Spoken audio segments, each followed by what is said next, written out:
আবার চলে এসেছি নতুন একটা রেসিপি নিয়ে মায়ের রান্নার তরফ থেকে। তার আগে জেনে নিই কেমন আছো তোমরা সবাই। আমি আছি সেই আমারই মতন। আজকে আমি বানাচ্ছি আলুর পরোটা। আলুর পরোটা বানাতে গেলে সবার আগে মাখতে হবে ময়দা। ময়দার মধ্যে নুন, চিনি আর ময়ান দিয়ে ভালো করে মিশিয়ে যখন দেখবে এরকম মুঠো হয়ে যাচ্ছে, তখন অল্প অল্প জল দিয়ে তোমাকে ময়দাটা মেখে নিতে হবে। একবারে পুরো জলটা কিন্তু দেবে না। ডোটা যেন কোনো মতেই বেশি নরম না হয়। নরম হয়ে গেলে কিন্তু তোমার বেলতে খুব অসুবিধা হবে।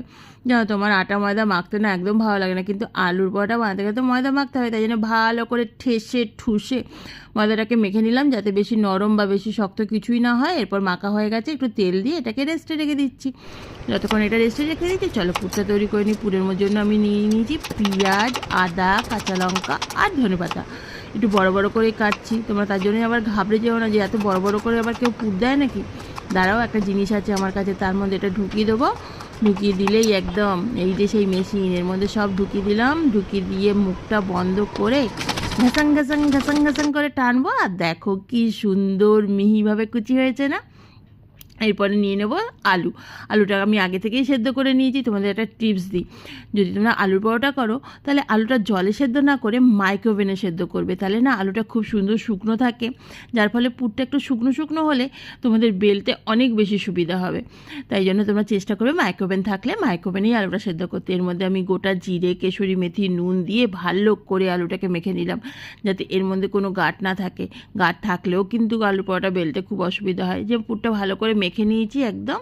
মেখে নিয়ে এর মধ্যে আমি গোল গোল করে রেখে দিচ্ছি, যাতে আমার লেচির মধ্যে ঢোকাতে সুবিধা হয়। এরপরে এই যে ময়দা থেকে লেচি কেটে নিলাম, কেটে নিয়ে এরকম গোল বাটি বানিয়ে পুরটা পুট করে ঢুকিয়ে দেবো। ঢুকিয়ে দিয়ে মুখটা বন্ধ করে দেবো। দাঁড়াও, তোমাদেরকে আরেকটা দেখাচ্ছি। এই লেচি কাটলাম, এই গোল করলাম, এই যে বাটি বানালাম, বাটি বানিয়ে পুরটা পুট করে ঢুকিয়ে ফট করে মুখটা বন্ধ করে দেবে। দিয়ে ব্যাস হয়ে গেছে তোমাদের লেচি তৈরি করা। এরপরে একটু তেল দিয়ে বেলে নাও। ভালো করে গোল করে বেলে নেবে, বেশি সাবধানে বাড়বে কিন্তু, যাতে আলুর পুরটা একদমই না বেরিয়ে যায়।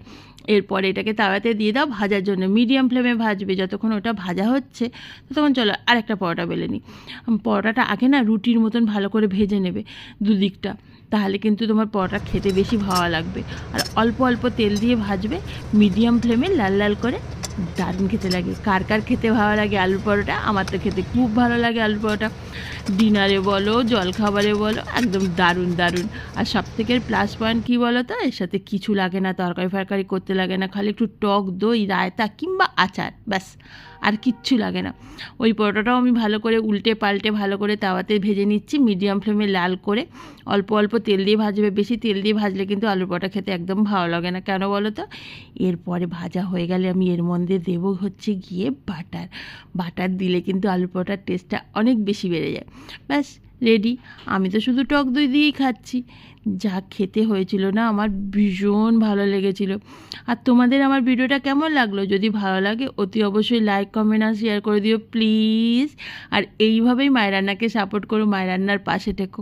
সবাই খুব খুব ভালো থেকো। আজ তাহলে আসি, টাটা।